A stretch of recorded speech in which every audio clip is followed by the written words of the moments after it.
Nu, šodien ir tā diena, kad es iepildīšu 3/4 bākas.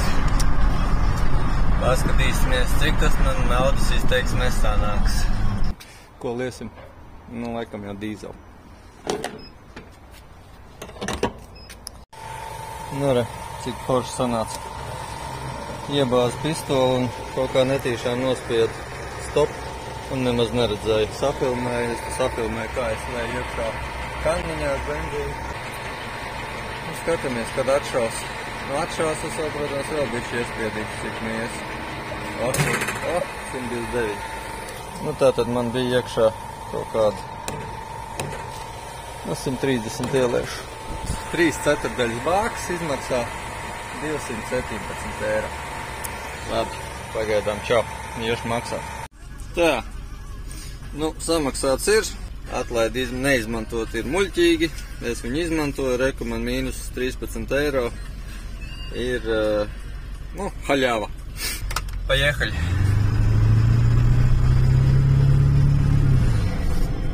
Pastie, pavisam savādāk ieta pilnu bāku. Es, protams, smejos, bet nu iet. Šoreiz man ir pilna bāka, un tagad es izdarīšu tā, kad es nobraukšu, nu kā man sanāks, es nebraukšu 100 km, nebraukšu 200 km, kā sanāks, kā uznāks vēlme, jo es esmu tāds, neesmu jau mākslinieks, bet uz to pusi man vajag entuziasmu un iedvesmu, lai kaut ko izdarītu. Tātad vēlreiz par patēriņu noskaidrosim.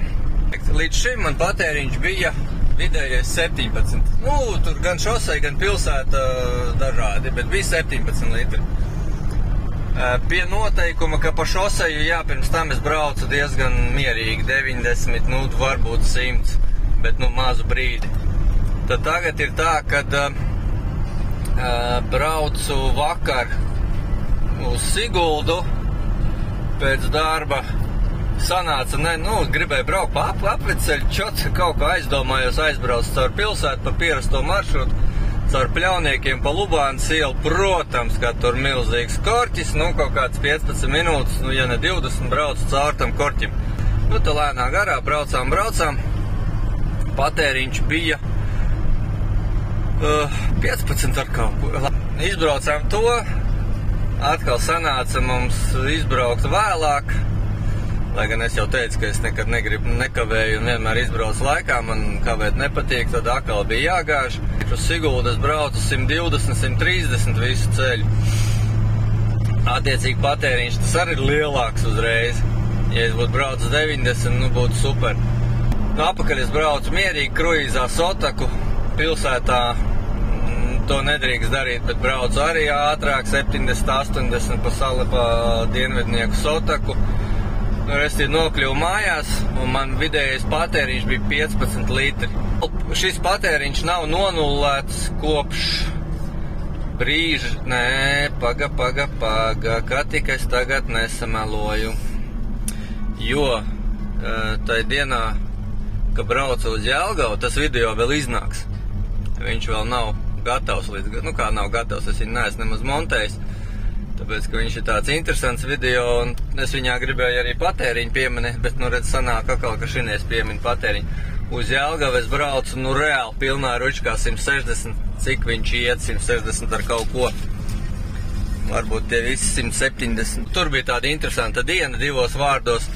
Aizbraucām apstīties vienu benzīna ekskuršanu, apakaļceļā iebraucām vēl pie viena čoma, kur vēl viens benzīna ekskuršanas stāv, un mājupceļā satikām vēl vienu ekskuršanu, kurš brauc uz apskati. Nu, un tad par to būs arī tur bišķi plašāks video pēc tam. Nu, gan jau, ka pēc šī video, jo šīs būs īsais. Mans secinājums ir tāds, ka ķīmija darbojas, jo pirms tam braucot, nu, labi, dažādos režīmos, bet, nu, pārsvarā tomēr piedomājot pie gāzes pedāļu nospiešanas, cik stipri es viņu spiežu, ar tā teikt, ar maziem tādiem izņēmumiem, kaut ko nezinu, 10, varbūt 15% es tur patopīju, bet, nu, ja es topīju, tad es topīju. Un man patēriņš bija tas 17 vidējais.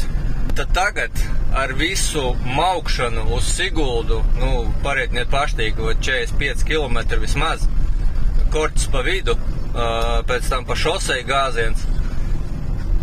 Un man vidējais patēriņš 15 litri. Nenožēloju ķīmijas ieliešanu motorā, točna. Bet par pārējo nekas iepriecinošāks nav. Tīri patēriņš, jā, ir samazinājies, bet pārējais tā kā efektīvi nekas tur baigi nav. Tā kā pagaidām čau!